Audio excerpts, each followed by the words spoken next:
Good evening, my fellow Americans. This is the Black Powder Podcast, the only real libertarian podcast that exists anywhere in the fourth dimension, the fifth dimension, or whatever dimension you happen to be existing in this fine evening. And as usual, I am one of your hosts, Marcus Matthews, the only real libertarian that has ever existed, because I came into this world right around the time the Libertarian Party came into existence. And I kind of feel like the Libertarian Jesus, the Black Libertarian Jesus at that. So I want to say power to the people, power to the Libertarian Party. And as usual, I'm also joined by my illustrious host, my brother, Eric Parker, Bold Liberty. How you doing tonight, Eric? Doing good. Trying out the green screen without a green screen, but I'm also repping the Ron Paul memorabilia from the 2012 campaign, I believe. So I had to squeeze into it. I've gained a little weight since then, but that was really the beginning of my dive into politics. I was a registered Republican, and Boo. I supported Ron Paul in 2008. 2012, Rand Paul in 2016. I left the Republican Party in 2020, registered as a Libertarian, ran for city council, didn't win. That was in Jacksonville, Florida, close to my man Andrew Parrott here. But now I'm located in North Carolina. I moved here about a year ago. So with that being said, I'm happy to be here and I'm ready to dive into, getting to know Andrew Parrott, learn more about his campaign as a Libertarian candidate in Florida. I believe it's District 6. And with that being said, Andrew, would you mind just introducing yourself? Let everybody know, like, how you got involved in libertarianism, the philosophy, how you got involved in politics, why you decided to run for this office. Well, my story is a lot like yours, only it goes back a couple more years there with the gray and the beard. It was the Ron Paul candidacy of 1988. I was still in high school, checking it out, talking with the guys about politics. And we were like, well, what's a libertarian? So we got down and we figured it out. And we were like, that sounds great. That's what we really want to do. I think that's my philosophy. Okay, good times. Got to figure it out. Now, next thing you know, this guy named Rush Limbaugh comes along and he starts talking about a lot of the same things. Smaller government, more individual liberty. Great. Okay. Maybe I'm a Republican too. Yeah. Okay. I'm a conservative Republican, libertarian. I'm all those things. And then things kind of went sideways from there. And, again, back even in the Obama days, I wasn't even paying attention. I kind of gave up on the whole thing of voting for the Republican Party at all. I said, well, forget it. I don't care. I'm done. They're not going to shrink the government. They're not going to do anything. So when 16 came around, I said, okay, maybe this outsider, maybe he'll be able to make a difference. Then not so much. So more spending, biggest spending ever in the history of time, the biggest spending president. And we're suffering from that today. So about 2020, I did about the same thing. I said, you know what? I'm going to go back to my roots and say, Libertarian Party, here I come. This is it. I'm not going anywhere else. I'm done. The Republicans have left most of us liberty-loving people behind. So yep, I think that sums it up well. So as far as getting involved in this race in particular, is this your first time running for public office? Yep. This is the first time, and it is a real eye-opener.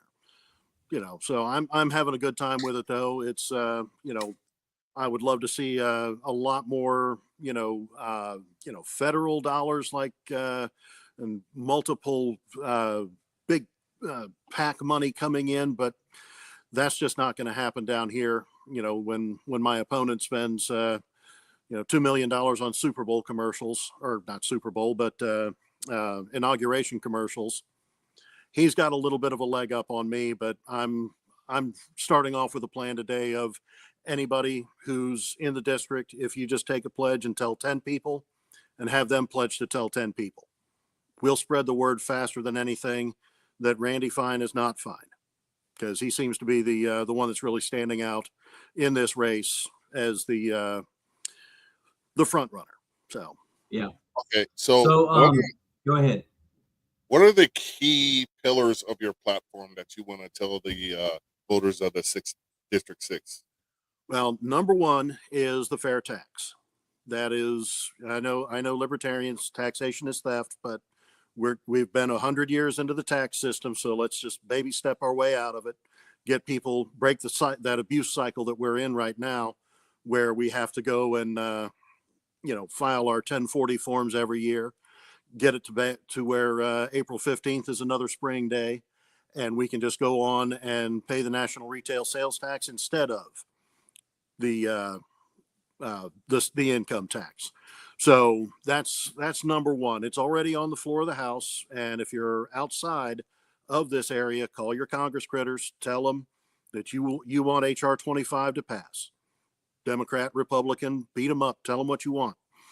And that's one way that we can break free from the abuse cycle. And then Veterans Affairs, that's something that needs to be cleaned up exceptionally, because I've spoken with some here in town that mental health issues, that's a big problem, I know. And he fellow I spoke with, a Vietnam veteran, and he's been waiting months to get a mental health evaluation. That's not what we need to do with that. Somebody who's waiting on a mortgage or mortgage assistance, they can probably wait. But somebody whose mental health is much, much, much more important, that happens right now. So that's a big thing there. Banking reform is another place where I'd like to see if I can try my hand a little bit. Basically, with the system stacked against the little guy, I want to see if we can make things work a little better for the individual over the institutional borrowers. When you're looking at the State Streets and BlackRocks and Blackstones flooding the housing market with with whatever dollars that they have, and pricing everybody else out of the market. It's not as much of a supply issue as a price issue, and people's wages aren't quite catching up just yet to what these prices are. And I fortunately got into my house quite a while ago, and it was I got a good deal, but not everybody's going to see that same thing, and I would hate to see a real collapse before that happens. So I want to not have to relive the 2010 2012 era where the housing market was in a real decline. So that we want to avoid. I'm sorry, go ahead. No, you really go ahead. I'm just riffing. We got no. Those are all excellent pillars of your platform. We got our first official question from our good friend Joe here. For Libertarian candidate Andrew Parrott, should the government continue the unconstitutional acts of war? The short answer, no. Yeah, you broke up a little bit, but you want to repeat that? Yeah, no. I would definitely say another thing that I'm looking towards is Defend the Guard, which is a great set of legislation that I'm not sure how it's going to work on the national level. I haven't been in contact with everybody at that organization yet. If there's anyone out there, reach out. I'm here to listen. But what it's basically saying is we will not send our National Guard troops overseas for any active combat without a declared war by Congress. And I can already tell you I'm against the next war, whatever it is, wherever it is. We've had enough. Yeah, there's no reason for any more wars. There really is. Yeah, all the lines have been drawn. There's no conquest for resources. There's no conquest for territory. The political communism. China isn't even really a communist country anymore. They're oligarchy capitalist society in essence. Yep. And Russia has its thing. Ukraine has. You can say what you want about Ukraine, but Ukraine has demonstrated Russia isn't what was feared, and the same thing happened in Syria. So Russia backed Assad, and they fell there. Because I always say if the United States went into Ukraine, it would have been over in 2 to 4 weeks. Simply put. But we don't need anybody doing any messing around in foreign policy like that. We have enough trouble here at home. Exactly.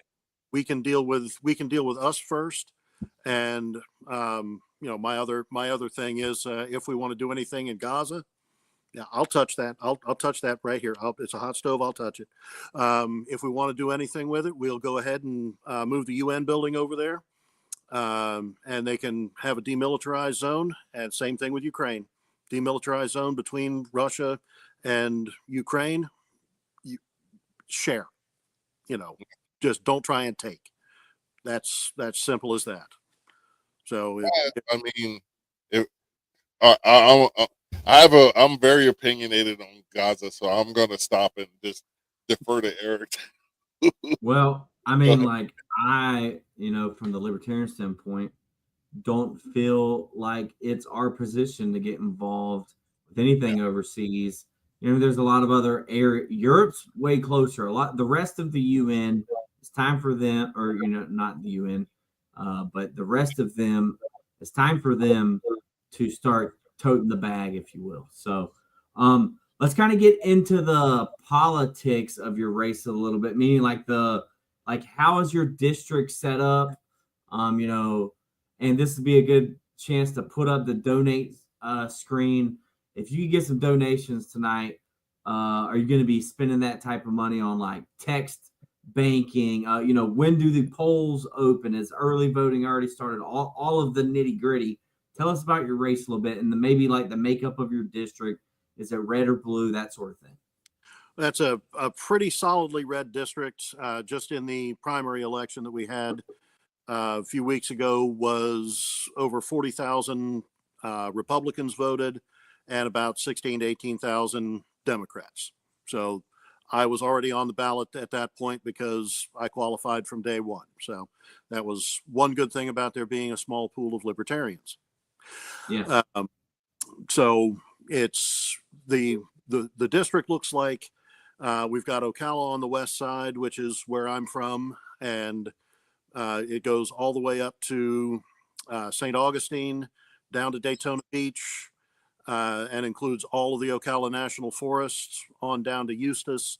Really great part of the state. We've got everything in this district from beaches, historical Florida, swamp Florida, woods Florida, whatever you want. We got speedways. We got everything.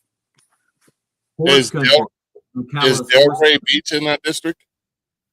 Oh, I all the beaches I can't be certain of. I'm not. I want to say no, but you can't quote me on that. Delray Beach is right next to where's Stoneman Douglas High School. Oh, that's down south. Yeah, it's so you're further up north. Right. Okay, my bad. Because I have family in Delray Beach, and I could reach out to them and get you at least 2 votes. But yeah.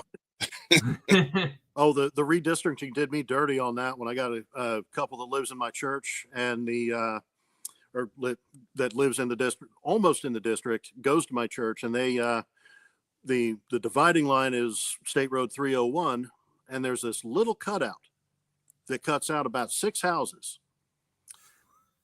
And they live in one of those 6 houses. And I was why? Well, we always talk about this here on the only libertarian podcast, the Black Powder Podcast, on how district maps look like fish skeletons because politicians choose the voters. You don't choose your politician. They choose you. And that's one thing Americans, I don't know if they either refuse to acknowledge or scared to acknowledge because they get taught that we're the freest nation in the world, but they don't understand the the malarkey and fecal matter that goes into gerrymandering and all of those things that the government does to us. Mhm. And that's why I chose libertarianism, because I simply can't be in that herd and have that basic tribal mentality. Because for me, when I feel when you label yourself a liberal, conservative, Democrat, or Republican, you feel the need to be a part of something. And when you have a large group of people that are seemingly successful and they're out there doing that, a lot of human beings tend to want to gravitate towards that so they can feel like they're a part of something. But I think that's one of the most anti-American things you could ever imagine, is being a part of a group, because America is about the individual. And if Yep. you're not into individualism, um, that's why I think the culture wars are so destructive to our society, because they're making you a part of a collective, and you can't be yourself, because one day that collective might not agree with the way you want to do things. And that's the precedent you set by giving that collective the power. And with that being said, what do you think? Why did you choose? You kind of like alluded towards it, but was there one gravitational moment where, aside from Ron Paul, or was it Ron Paul, that made you choose individualism over the collectiveness of the duopoly? Well, I mean, I grew up in the DC punk rock scene. That was kind of where I lived back in the day. Okay. And so I got my individualism from that. So that just kind of played on through. And after seeing the response to COVID, that was a really bad one. So that really kind of turned me over to say, yeah, enough of both of them. I'm going to do the right thing no matter what. I'm not going to associate with tribe blue or tribe red. Go for gold or down the hole. Yeah. Well, Yeah. I want, you mentioned something that really grinds my gears, is how the duopoly turned COVID into a liberal thing. Mm. When in effect, the man currently sitting in the White House opened both barn doors on both sides of the barn, opened all the barn windows, and shut down the country. And then was so ineffective in doing that, they passed the baton to the socialists, and the socialists like, this is what we always wanted to do, is dictate what you can and can't do, where you can and can't go, what you can and can't sell. And they just handed the government just more and more power. And if it wasn't for the actions of Trump, 2 weeks to flatten the curve, Biden wouldn't have his mandate and precedent to expand upon that. And as you know, that's one of the reasons Eric always cites, COVID, as that was his last straw with the Republican Party as well. Eric? Yeah.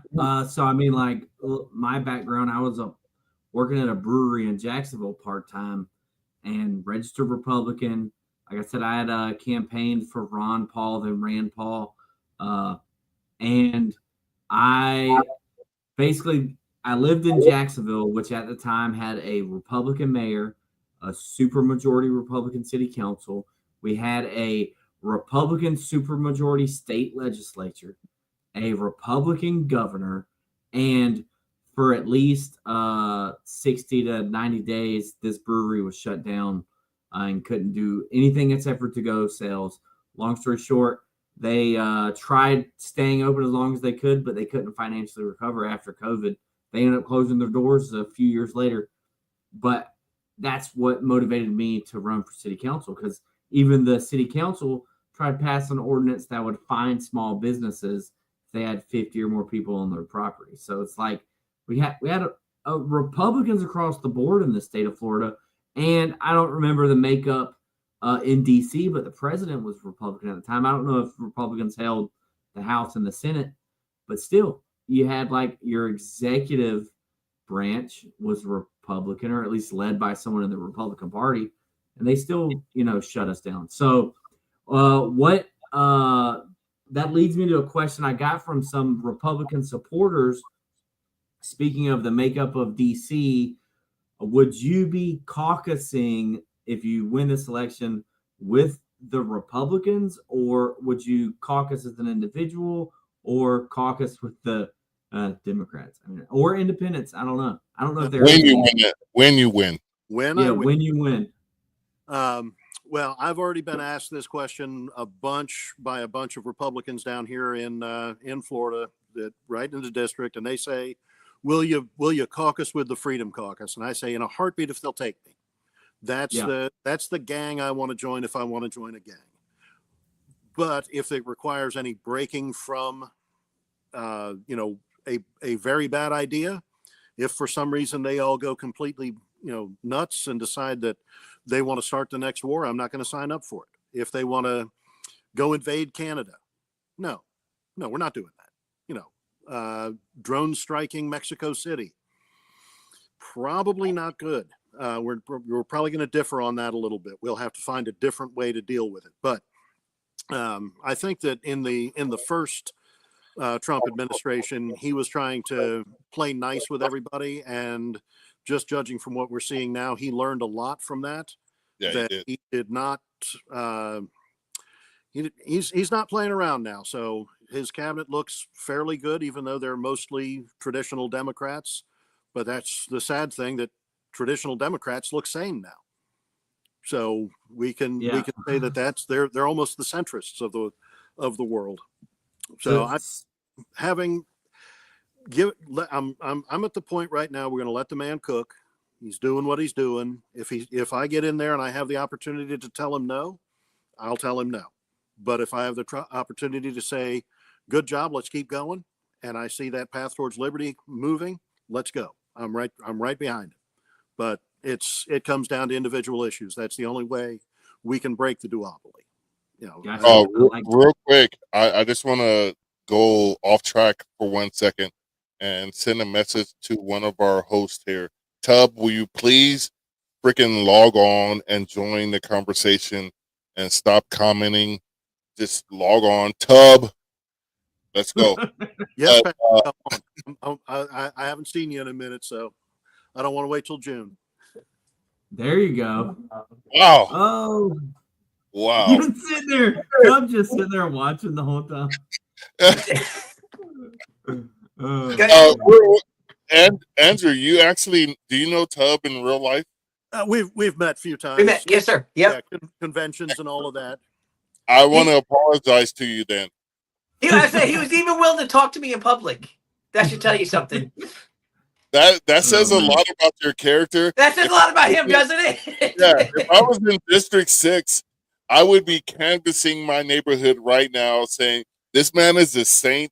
He takes care of special needs kids on the side. And I would volunteer like my guy Joe to the fullest extent possible. But just because of your genuine nature and being friends with my dear friend. I love Tub. I just want to say that. But you said it now. It's right. out there. It is now officially out there. But you got to understand. You got to understand that some people can see situations like Andrew can that you can't see. See, like he's willing to just be pleasant to people. You should try it sometime yourself, Marcus. He just said he loves you. Yeah, but it kind of means nothing. It means nothing. Anyway, guys, keep going. I'll chime in where I need to. Yeah. I wasn't coming on late to take over. Okay. Yeah. Well, thank you. So, Tub, you got any questions for Andrew? Well, okay. So as we talked before when we saw each other, you weren't running for anything. No, this is brand new. This was actually a surprise to me as well. Okay, what caused that? And maybe you already talked about it. If so, I missed it. I'm sorry, but what caused the decide to run? Well, the opportunity arose. It was my congressman got sent up to be the national security advisor for Donald Trump. And then Trump said, here, take this piece of garbage about the competition there. And he which I have some theories on that too, but we'll cross that when we get to it. We got that, and I said I'm just going to go ahead and run. It's the best time to do it.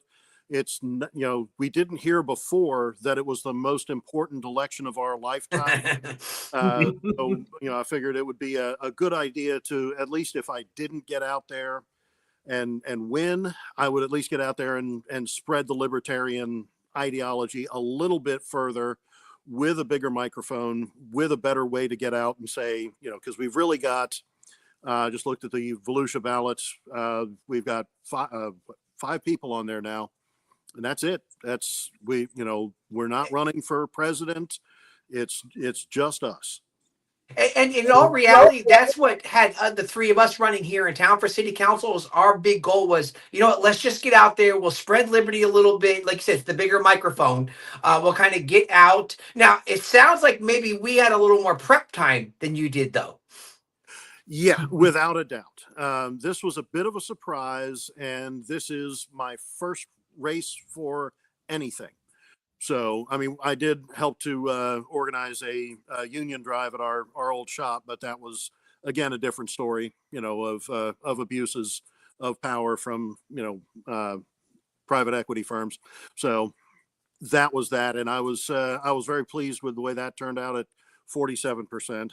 So we did okay.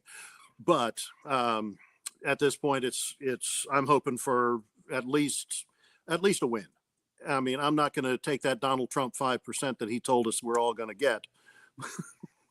So let me ask you a question. So, especially considering you really didn't have much notion, how much of a ground game to get moving around or anything, what realistically, okay, what would you consider a win, even if it's not a win? Well, I'm considering it a win that I've got the experience. I'm making friends left and right. Yeah, I've got that are coming out and they're on my side. They're saying, we like what you have to say. And that I can take forward, even if Randy primaried out, if he wins, you know, whatever happens there happens, but I'll at least be prepped a lot better for 26 if it does happen. So are you saying that you'll run again? If Randy Fine gets in there, I will definitely be going at it. Because I'm not going to put up with a Congress critter that acts like he does. You know, the bill that he just proposed recently about not allowing for private process servers, you know, that are not sworn law enforcement officers. Well, the reason he did that is because someone was trying to serve him with a court order, and he was hiding in his office under his desk. So the video is hilarious. Like, Ron DeSantis retweeted the video today and said, if this legislation comes across my desk, I will veto it. So your opponent doesn't have the support of the Republican governor. That's all I'm trying to say.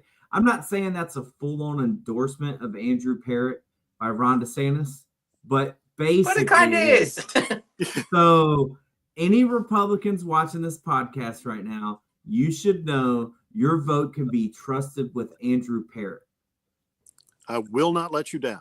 I guarantee you that much. There you go. With that being said, I want to point out the link that we have posted right now, because it's very important that we put our money where our memes are. We put our money where our anger is. If you're a libertarian, you can't stand on the sidelines as far as your checking account goes. Don't touch your savings. But as far as your checking account goes, $5, $10, $20, $25, $50, $100, all of that helps. We're not asking you to chip off $1,000. All right. So I personally kind of cut out a lot of my support for party things, stuff along those lines, honestly. But I'll tell you right now. Okay, so I'll tell you right now. Listen, I'm just a simple guy. I'll put $50 towards your campaign tonight. Dub, I love it. Thank you. Tub, the Black Powder podcast did already put 50, so you're making it 100 now. Okay, there I am doing my little part to move liberty forward. I'm going to match, and I'm going to do 50 tonight. After this podcast, you'll see 50 big ones Well, I don't know. Well, Inflation, maybe they're not that big, but you know. I'm just going to show you 50 regular small ones, okay? Go ahead. My bad. Every dollar donated is going to be a voter reached. That's the best way to look at. Yep. And I'm going to be out there again. You know, taxation is theft, but I'm going to be promoting the fair tax to break the abuse cycle. I'm going to be out there doing what I can to make sure that people know that there is another way where you don't have to worry about rhinos and who's the truest of the true. I mean, we're talking to the only real libertarian right now. So basically, right I here. want to ask you. So when you win and you're sworn in, and what is the first piece of legislation that you introduced in the House when you show up? And tell us why it's getting rid of another law. Okay, well, it's that really kind of does play into it. Okay, one of my big things that I'd like to do, and I know it's a hot button issue right now, and it really makes me happy that I can also help to move this forward, is national reciprocity for the carry of firearms. That's a big one, and my plan goes a little further than what's in the House now. So I'm going so far as to say we take. We're getting rid of background checks. We're getting rid of all of that, and any prohibited person who is deemed a prohibited person, and that's going to start being a very, very small group of people. It's not going to be if you have a drug problem or if you have, because we know it doesn't work at all. So getting down and saying we will, on the back of the driver's license, we can put a mark. Like, let's say in 1911 with a big red circle and a slash, we can put that on your driver's license. So if you're found with a firearm and you have that mark, you're a prohibited person. You get punished. Now, all the rest of us that don't have the mark, we just go on about our business, exercise our rights just as we should. That's awesome. That's one, just to get it will eliminate the background check that is really, really painfully ineffective. Because the millions of background checks that we run, we're wasting time, effort, money, all of that. And it doesn't work. So we still have problems. And the only way to solve that problem is culture. So can I play Democrats advocate here for a second? And so because I've had this conversation with people, and I think it should be universal also. Now, I have added that I don't necessarily mind if I have to go get my background, but I have a still carry permit still, even here in Florida, and I should just be able to use that wherever I go. Naturally, is the way I see it. But Democrats advocate. Does that infringe upon individual states' rights?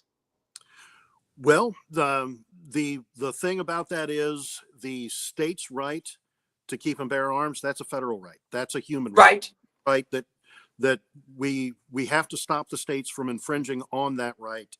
And this is one way to really kind of kick that off, because we can't have a magazine ban in New York and a all NFA items in Colorado, or whatever the rules are, wherever you are.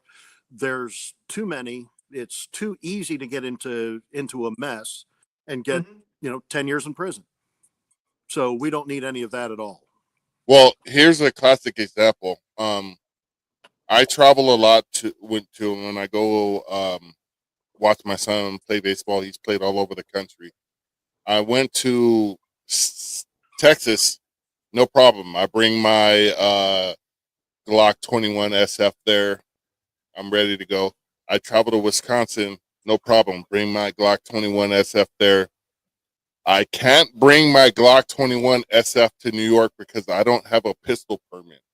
And with the New York Safe Gun Act, if I was to do that like I did in Wisconsin and Texas, I faced 10 to 15 years in prison for bringing a firearm into the state of New York and not having a permit from the state of New York to do that. Self-defense is a human right. It's not even a only entity that has ever blocked you from having the natural rights that you are born with is government. And that's why I don't understand America. That's another reason I don't understand Americans, because there's Americans that will defend the state of New York that will say I shouldn't be allowed to bring my Glock 21 into the state of New York to Dude, what? myself. I at least leave mine sitting in there next to my chair in the other room right now. Good Lord, what do you think's fixing to pop off right there, right next to you? If you stay ready, you don't have to get ready. And that's from a rapper named Sugar Free from the city of Pomona here in Southern California. If you stay ready, you don't have to get ready. I always stay ready. I literally have 2 pistols, right? Boom, boom, right here. What's my carry law into California? Because my wife right now is actually in LA. Right now she's in LA. And so she left her gun here because, so what is and listen, Andrew, join in on this anytime you want. This is me gathering information. So what is the law for Florida to carry into California? Stand by, Andrew. We're going to get to you. You're already Yeah, you're. Well, he's got to go change it. That's why we want him to hear this. If she brought her pistol into California, first of all, it would have to be on the legal pistols that you could bring into California if she's not law enforcement. Secondly, if it carried more than 10 rounds, she would be in violation of California law because she's not a California citizen. She had no right to the Freedom Week that we had when there was 1 week about 3-4 years ago where we could buy any size magazine that we wanted. And so, with that being said, she would face a similar dilemma to me when I traveled to New York. Okay. She would not be able to bring her concealed carry would not be acknowledged by the state of California, and her pistol would need to be on the approved list of pistols that you could bring into California. She cannot bring a magazine. Like, she had a M&P Shield. I don't think they go past 8 rounds. She would be fine. But anything else, it's questionable. And there's why we need Andrew. Yeah, when I went out there a bunch of years ago now, I carried a Walther CCP, 7 rounds, 1 in the chamber, and that was how I went. But you have to have it locked in the trunk of the car in a separate container, a locked container, loaded, all this other nonsense. That's crazy. Which doesn't make it worth really anything. Like, here in Florida, they consider a gun loaded no matter what. It's gun is gun. Why do you have it unloaded? What are you, an idiot? Right, exactly. And so we talked about this before. So when I recently went up to Connecticut, I went back up to Connecticut, and if I was to drive up there, I flew this time. If I was to drive up there, I could take my gun all the way to, I think it's Delaware. And then Delaware, I have to stop and do what you just said. Get out, put it in the trunk of my car or my truck, put it in the back of my truck, locked up, put away. And then I basically had to keep it there until I went to Connecticut, did all my things, and started coming back again. And I always go, I say, you know where you need your gun the most? In strange new places. Yep. But if you went through New York like that, you would fall victim. If you got pulled over and they found that firearm, you would fall victim to the New York Safe Gun Act, because there was an individual that just recently, within the last 2 years, did that. He's doing 10 years because he was driving from Virginia or somewhere else. He got pulled over in New York, and they said, "Oh, you're in violation of the New York Safe Gun Act." And this dude wasn't even a state, and he wasn't planning on staying in New York. There's a portion of New York up the I-95 where you're only in New York for like 2-3 hours, and you pass right through there. And he got caught up in that, and now he's in prison. And I don't think anybody's truly fighting for that guy, because he's been in prison easily 2 to 3 years now, and that's what's destructive about the duopoly.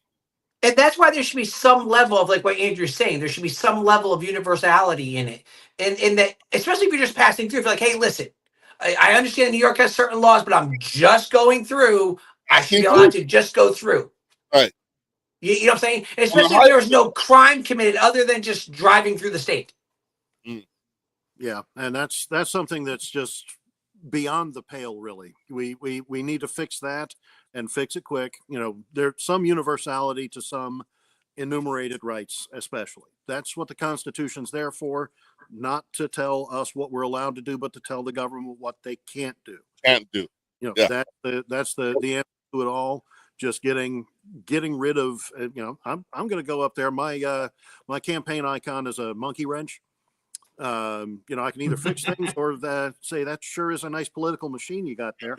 I just want to point out that our guy Joe upped his donation because he felt bad because the Black Powder podcast gave $150 tonight to our guy Andrew Parrott. And thank you to Joe as well. But let's look at that link again while you're watching. Like I said, put your money where your memes are. Let's do this, America, because we have it. I always feel libertarians had a mandate, especially in the last election cycle. And I've been posting on Twitter /X. I think Libertarian Jesus, Angela McArdle, has resigned her post because after what we have seen after the election, she was a Republican that was trying to build bridges between the Republican Party and the Democratic Party. Why even have a party if you're just going to endorse somebody else's party? Why do we even need to be libertarian if you're going to endorse Republican?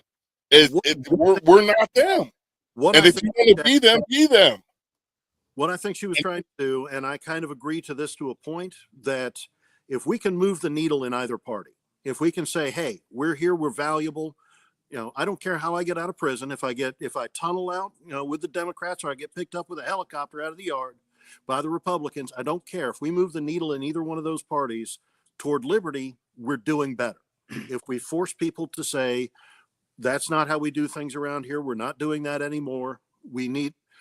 So yeah, being cool, and because the boo crowd there at the convention, I was there. They were loud, but there was also there were other elements there that were a lot deeper. Trump brought his own crowd with him. So as much as I say, we can't really endorse other candidates from other parties. I get that. That's not smart, but sometimes, if let's say if Thomas Massey, Republican, was running for the same seat as I'm running for, I would probably not be running in this race because he's one of the good ones. If Ron or Rand Paul were doing the same thing, I would say we're going to follow. I'll stand down and let that guy take all the votes, and he might even get mine. Or just like last time, I voted for Chase Oliver because I kind of had a feeling that it was going to go the way it went. Not because I was fully on board 100% with every part of every agenda that Chase had, but the guy needed some votes. I threw him one. Just a little love. And that right there, I can agree with you on, because I kind of saw out of the two, naturally Trump is better. Let's be very clear. Yeah. And you could really see, like you said, you could really see that going in that direction. So I felt perfectly fine voting for Chase, because I was like, okay, it's almost like the best of both worlds for us. Because I got to vote who I thought overall was the best candidate to represent my beliefs and our beliefs as libertarians. Right. But we also got the one that we were better off having as for the country. So let me ask you. Out of the two. Let me ask you a quick question though. So as you're out campaigning and doing all that mess, have you had to deal with some of, like what Marcus was saying, some of the issues where people go, well, aren't you guys just supporting the Republicans anyway? Like, have you had to deal with any of that? Honestly, the Republicans are coming to me. They're saying, what will you do? One of the primary candidates, he and I have been in contact, and he even asked on X that if I would, quit and join the Republican Party. And I had to explain to him that I've been down that road long enough. I'm done with the Republican Party. I'm going to stand up for liberty forever. That's the only way I'm going. So I'm gonna stay here and do my thing. And if it means by voting for your king, go ahead, vote for your king. For me, the only king is Christ. Period. End of story. That's it. I'll answer to him one day for sure. So, but I think that there's with the balance of the way things are down here, there are a lot more quiet Democrats than there are, more than enough loud Republicans, to say the least. What do you find as being your biggest hurdle right now running? Well, it's really just getting the word out. Okay. I want to make sure that people know that I am a very good alternative for freedom, for liberty, for the agenda that's going on now. If I could be there with Elon right now, taking apart these enormous departments, boy, howdy, I would love doing that. I'd bring my monkey wrench with me. So what would you say you disagree with what's happening right now? Well, I'm still uncertain as to what Trump meant when he said we're going to take over Gaza. I want to see some details on that, because I don't like the idea of that. As I said before you came on, the one interference thing that I think we could all agree on maybe is disassembling the UN Secretariat building and moving it piece by piece over to Gaza, and then they can be close to the problems that they're causing. Maybe. I like it. So that would be yeah, I bet if you put their headquarters right there in the middle of Gaza, the bombing would stop. Probably pretty quick too. Yeah. So I don't know. That is one. The tariffs are another. As much as I want to see the income tax go away entirely, the fair tax is the better way to do that, I believe, just because you're not playing teams against each other. You're not the tariffs, when the time that Trump's talking about, when tariffs were making us all the money that we had. Yeah. The government wasn't nearly as big as it is now. Yeah. And it wasn't sucking so much out of the economy that it was, now if we want to shrink the government back to those levels, the pre-1900 levels, we can talk tariffs, but at this point, I think just moving forward on the fair tax is going to be probably the best way to go. And it's funny because a lot of times libertarians, how they get into, oh, we want none at all. And so I've actually been a pretty big advocate of the fair tax also. So Neil Bortz, the one who really pushed the fair tax. So that's actually how I came into the Libertarian Party, was because of Neil Bortz. Okay. I came from the Democrat side, even though Bortz he's a libertarian, but he's far more Republican libertarian. But it was enough to make me kind of go, all right, I get that. And I get the idea of the fair tax. I think that if nothing else, it's a great move in the right direction. That it could, because once you get to that point, you can start lowering the percentage of tax. You know what I'm saying? You have a lot. Kind of what I said about my property tax thing is that you can start lowering that number to get it to something where, okay, maybe we get it to zero at that point right there. So I'm surprised that, or maybe you do. Do you get some pushback from the libertarians when you start saying, hey, at least the fair tax? Some, but not as much. I think that the wide amongst us look at that. Okay, we'll step out. We can't just break the whole machine in one big whack. We can take. It took us 100 years to get here. We need to start walking things back slowly, because we don't want chaos. That's the last thing we want. We want a peaceful, pleasant place to live where we can hang out with our neighbors and not have to worry about the government, because that's what they've done to divide us the most, is put us into two teams and say fight. So what's been the biggest issue? You might have already answered this. What's been your biggest issue in district of the voters? Like, what are the, because I know here's what happens. Libertarians, we go, we want this and we want that, and we say all the things that we like. But many times what libertarians are complaining about are not what the people are complaining about. So what are you finding as you get out and about there? What are they saying inside of your district? Well, if you're talking about things that I say that they disagree with. Oh, no, just kind of, because like I said, we always have our own thinking. We always, we want to do this, and that's not even on the people's radars. You know what I'm saying? Their concerns. Yeah. So what are you hearing from them? Well, the VA is big. We have a lot of retirees in this area. The Villages is takes up a corner of the district. Part of the Villages does, and so a lot of Social Security recipients here. That's again where the fair tax will fix that problem in a heartbeat. VA, that's we spoke about that earlier, and I want to make sure that there's a fast track to serving the veterans, because while a lot of them volunteered, we still have some that were conscripted, and we still that are still with us, and they deserve our greatest help that we can give them, because in a lot of cases it was the big government system that broke them, and now we need to help to fix them. So that's precisely correct about anybody who joins the military, because Eric is a special case, and I appreciate his service and whatnot. But I want to go to this. What just happened right there? What is going on? I just want to go to this comment by Joe. Why is Tubbs' impression of libertarians angry? I want to answer that question for you, Joe. Tubb is an angry individual.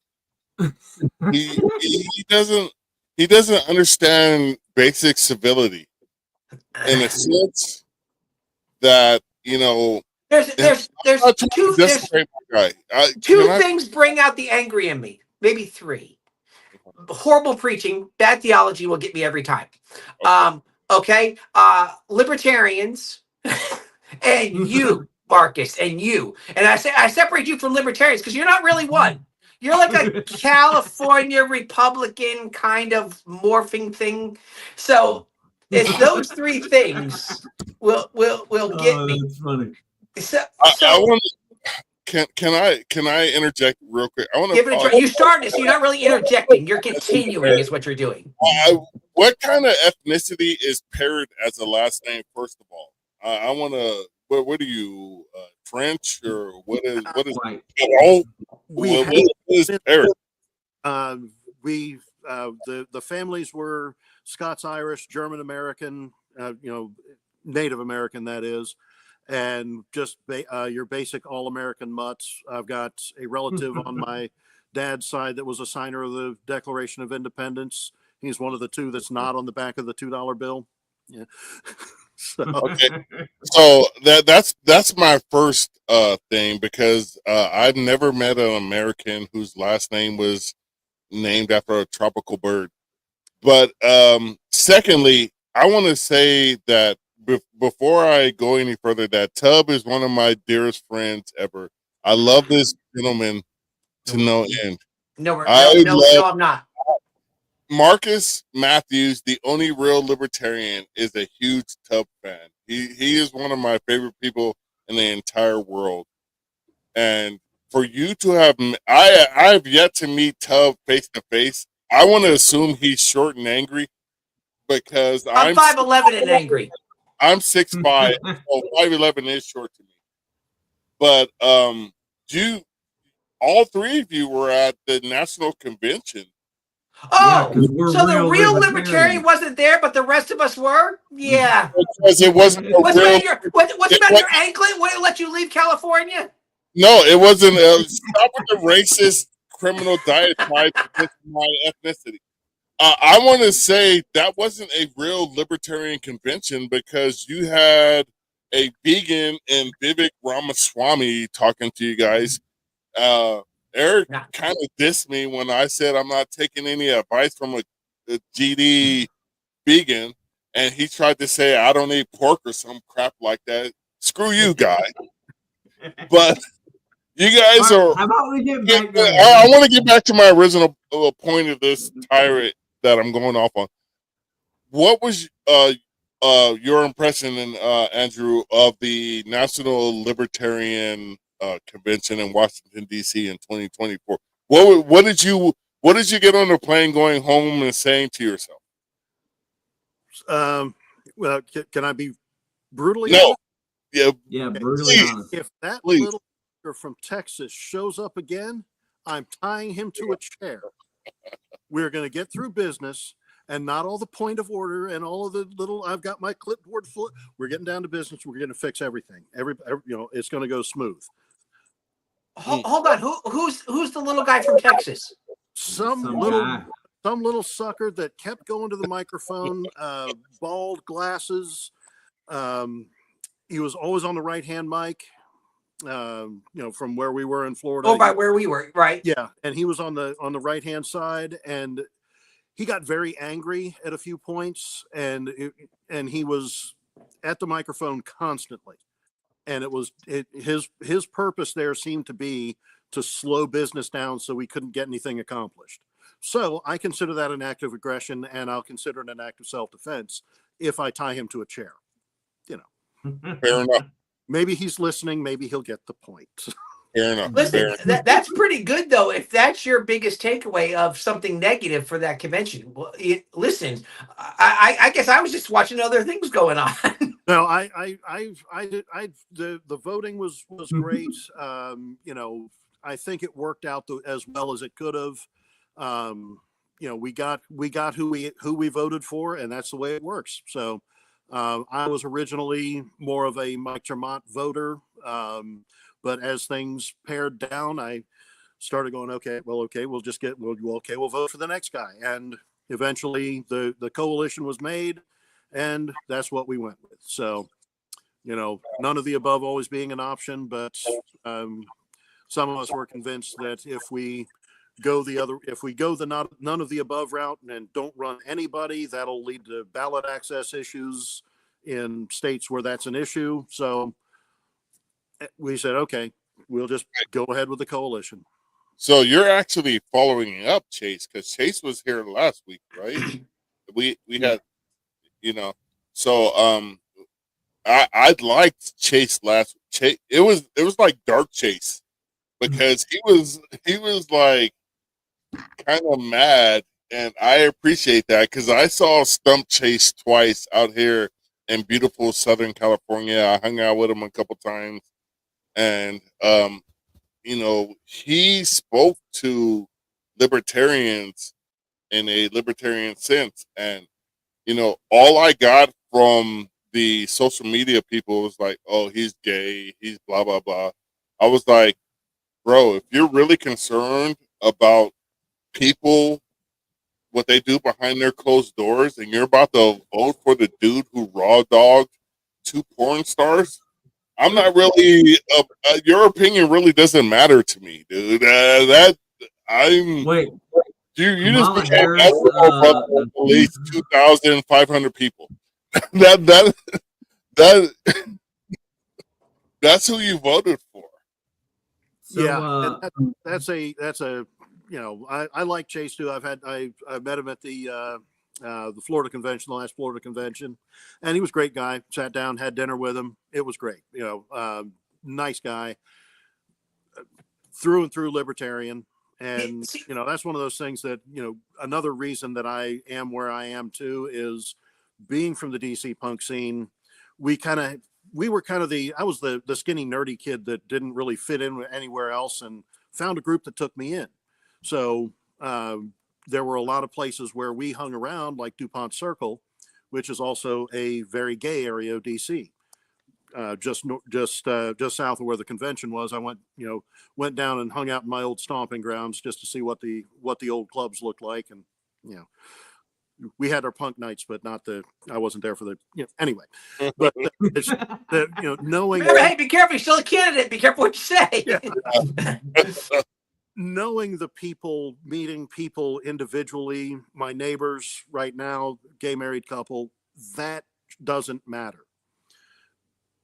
They're very good neighbors, and they're probably going to be watching my house for me next time I go on vacation. So it comes down to the individual, and the more we see a lot of that. Now, if you want to look at a lot of what's happening too with the bullies, we don't need anybody bullying anybody, whether it's at a national level or an international level, where we're slinging bombs trying to create freedom. That doesn't work. We can't bully people into it. We just got to be cool. So if we can just be cool with all the other countries, maybe the world will be a little bit better place, instead of trying to regime change everywhere we go. Like I often try to explain to people that not every country wants to be a little America. Right. You know what I'm saying? We're talking about countries that have existed for thousands of years. They're not looking to be like us. In fact, when we go over there, and this kind of gets into my isolationist theory.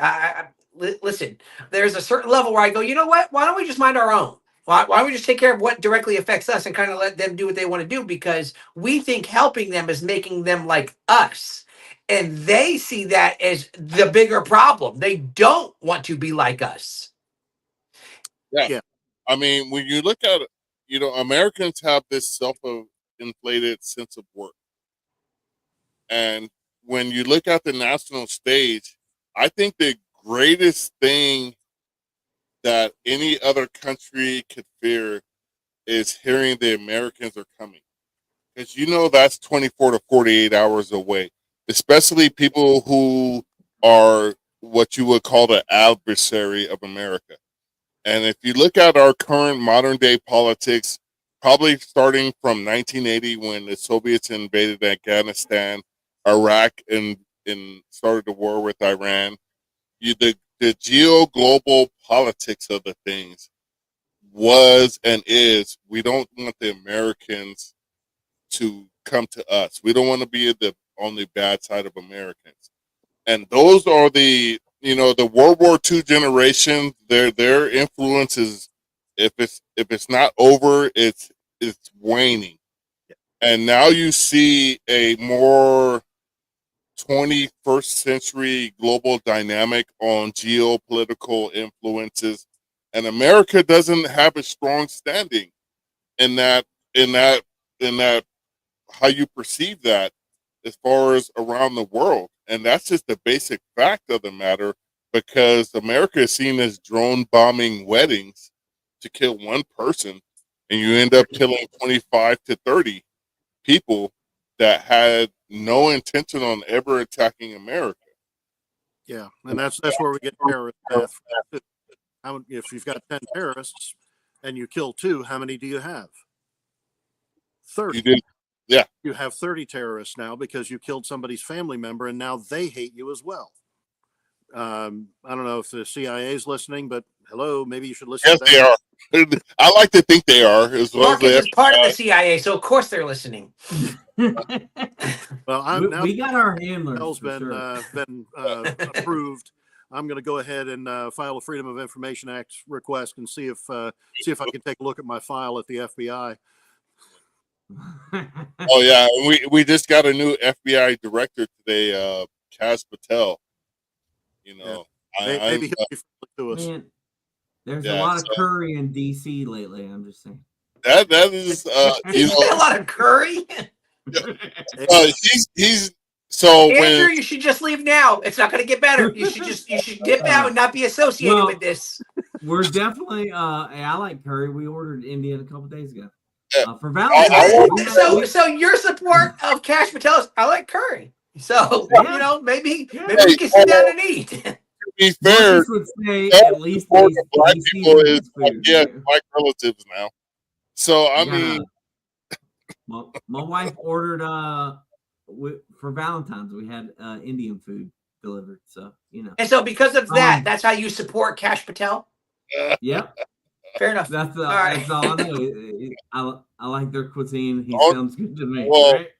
Andrew, do not use this portion of the show for anything in your campaign. The best advice Dad gave me growing up was keep your head down and your powder dry.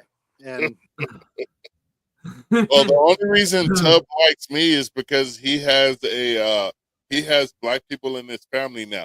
If this was Tub like 10, 15 years ago, he'd be calling me boy and all kinds of other stuff. And you know what? Actually, when we're not here, I do call you those things. Well, wait, never mind. Never mind. So all right, on a completely side note, because you brought this up. So my grandson, well, you've seen him on here. So I naturally, whenever I go, I pick him up or do anything, I call him the boy. I go, hey, boy. That I say it all the time. And the reason why is because I have granddaughters on the other side. So he was the only boy. So I'm like, hey, boy.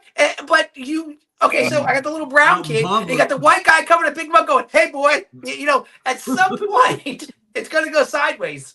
To everyone that's listening, Tub is originally from Connecticut, so it doesn't have that classic So I Southern. can't be racist.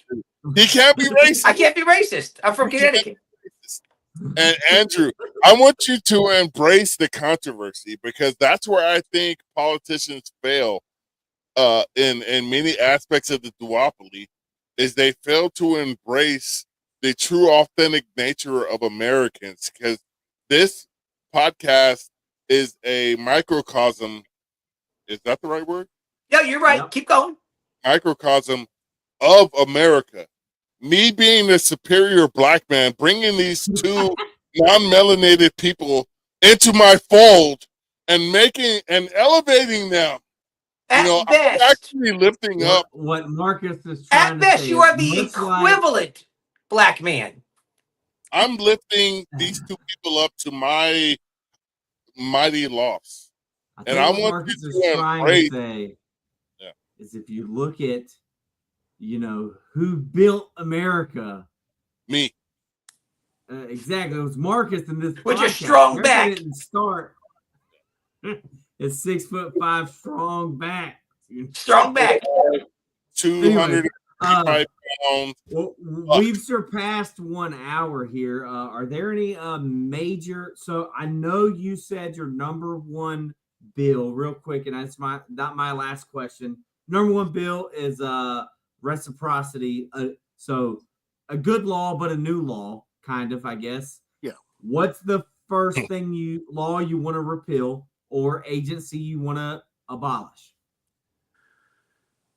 Well, the most damaging agency that we have so far is the IRS. And then we need to get rid of them, get rid of the 16th Amendment.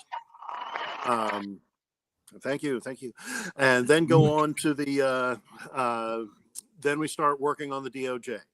And the way that we can do that is, if you've ever read the book, 3 Felonies a Day, it's more about there's something we can find on you or accuse you of that will make you go away forever. So what I want to do is see if we can clean up and get rid of a lot of federal statutes that are only there to basically harm people and make a political point that you are not in power. It's the government that's in, the I guess the oligarchs that are there that we have now. So getting rid of ATF, real clean house on the FBI, because we do need some level of, interplay between the states. That's how the FBI was born. And it's just turned into a big troublesome agency that's been more politicized. I heard a statistic the other day that 40% of all FBI agents were out during the Biden administration studying January 6th people. That's 40% of the federal agents not doing things that would be beneficial to us, that would be helping to make America safe. I would say 30 to 35% of the ones that weren't doing January 6th were baiting mentally ill Americans into committing terrorist acts. Yep. They almost got you. Yeah, that's what they do. They're like, oh, I hate the federal government too, my fellow American. What can we do? Here, I can give you a bomb to blow up the federal building in Baltimore. Well, what do you think? Another thing with the got him. Yeah, and then they're like, got him, ha ha ha. It was a D's nuts moment when you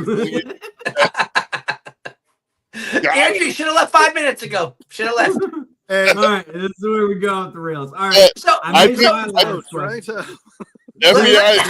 let me build on to what Eric asked you. So you go up there as one.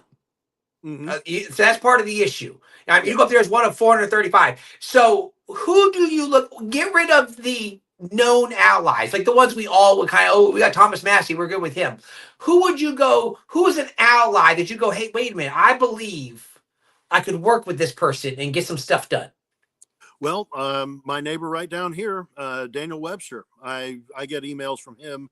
he used to be my congressman before the redistricting, and I just held on to the emails just to see what's going on. And I like what he's doing in the fact that he's out helping citizens navigate the swamp. And that's another reason that I want to go there, is to help cut a swath, a nice path, maybe a bridge over the swamp.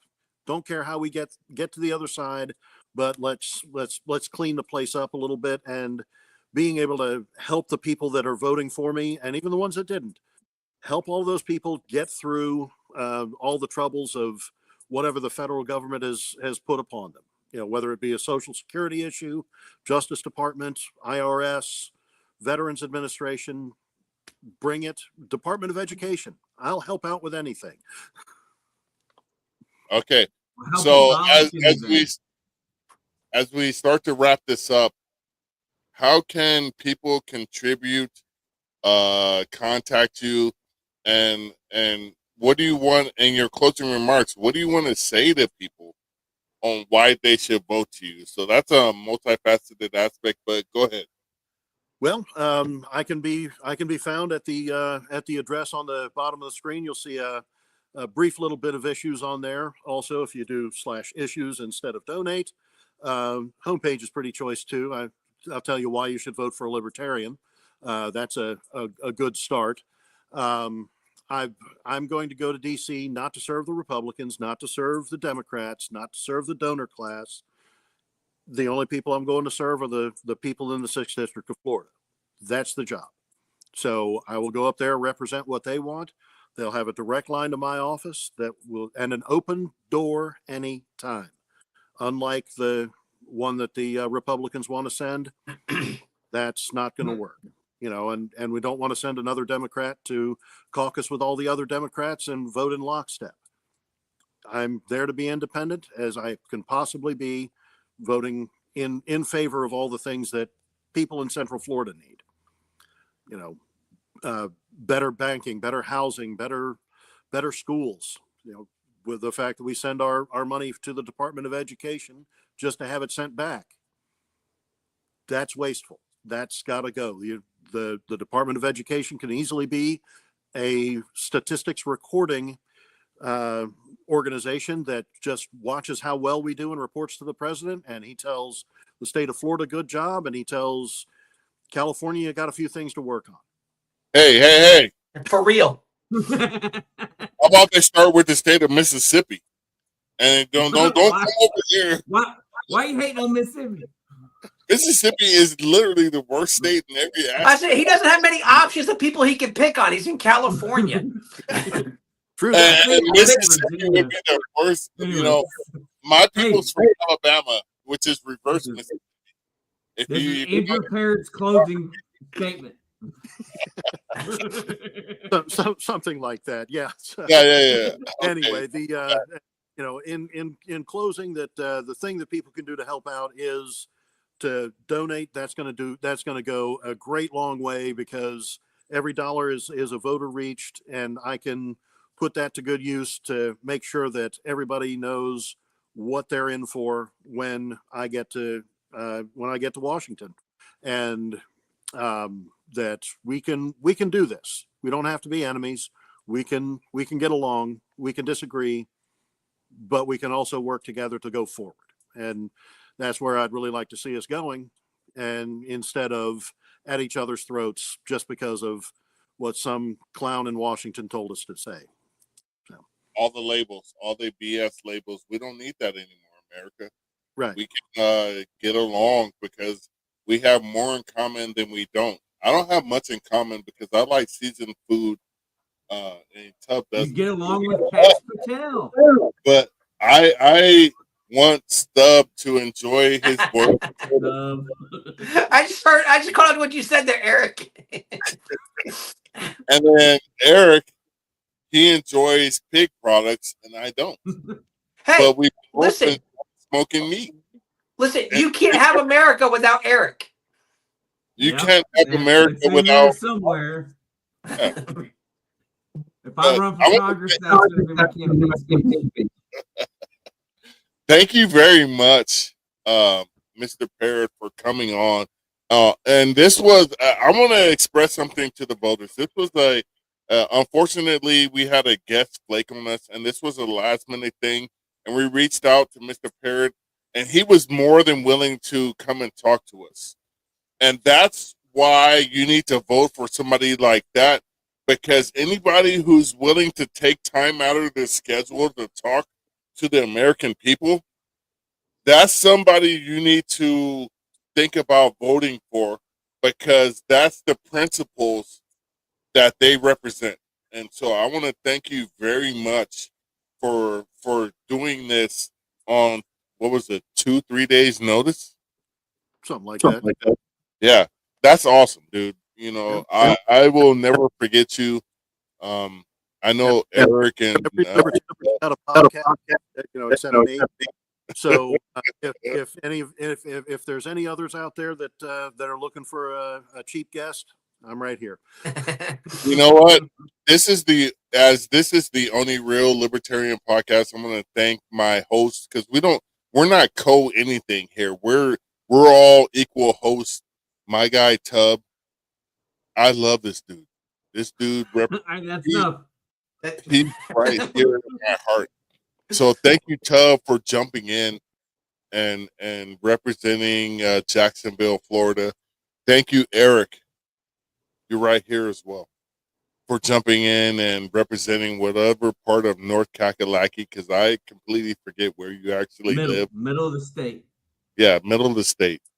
And thank you, Mr. Parrott, for coming on and stepping up to the plate, because a lot of Americans don't do that. They don't understand the effort and the time it takes, and that's why I respect my hosts so much, because they actually stepped up and ran for office as well. I'm the only one here that hasn't run for office, and the only reason I haven't done so is because I'm too cool. And so you haven't run for office, you didn't go to convention, but you're the only real libertarian. Basically. And there's only like 6 black guys in the Libertarian Party. So I'm struggling to see how you're the true libertarian. You're not even the most popular black guy in the Libertarian Party. You know, that's a load of horse plop. Because Marcus, in my world, you are the #1 black libertarian guy. Well, I'm gonna say, because humankind came out of Africa. And so the original libertarian has to come out of Africa too. And that's me. You know, I'm the only I'm in the basis for libertarianism. I mean, we had German. And that's why we're failing miserably. Guys. I would beg to differ. I would say because your failures in DEI, we didn't have enough diversity, equity, and inclusion in the and you know, if you want to fight that, we'll fight physically. And I guarantee you short people are going to lose, because my job is extensive. You know, that's 76 inches of jab. You don't know how close you're sitting to your camera right now? You could actually be like the world's tallest midget, and you're just like right here, and we can't tell. Again, Mr. Look, I'm 7'1" because I can reach my phone from my chair. You know what? If you don't use this as part of your campaign, you know, I will say this is why you may not have achieved the success you didn't achieve, because you didn't use the Black Powder podcast effectively enough. If this is the reason I lose, well, at least I had fun. Yeah. And you can blame us. Andrew, I can't believe you turned down the Joe Rogan podcast for us tonight. Yeah, appreciate that. Conflicts. I had you guys first, and you know how it is. If was a fifth, then we'd all be drunk. And I want to thank everybody who showed up tonight, even though Tub showed up late. Dude, I love you so much, Tub, for coming on. You're words. Like, it's all words. No, that's. I've extended my love to you at least 4 times tonight. That is true. You did. Did you start drinking before the podcast? No. No. Saved it all for it. Okay. No. And Eric, you were closing us out 10 minutes ago. Yeah. Well, this is the fun part. This is when we can be ourselves. We're off topic. This is like the pregame. Andrew's got, but it's still donor got emails people. to send. Yeah, yes. What? Andrew's got donor emails to send. He's got to go. Okay. And I gotta send him my I gotta send him my donation. I gotta send him my money. Yep. Okay. Andrew, is there anything else you want to plug before we let you go, bro? That's about it. You can find me on X as well if you want to go over there. Andrew Parrott for Congress, also known as Give DC the Bird. There you go. Thank you very much. I want to thank my hosts tonight, Eric Parker, Bold Liberty, Tub, the Libertarian pastor, and most importantly, we want to thank Andrew Parrott for Congress.com/donate, and where you should go tonight and give a few bucks. That's all we ask you to do. At the end of the day, we love to have a good time, but we want you also to understand if we're going to take this thing seriously, we have to be serious. And that's what libertarians need to do going forward. Put your money where your memes are, put your mouth are. So with that being said, as we always end this podcast, this is the Black Powder Podcast, the only real libertarian podcast. Live free or die. Or die. Or die. And here we go on the pause.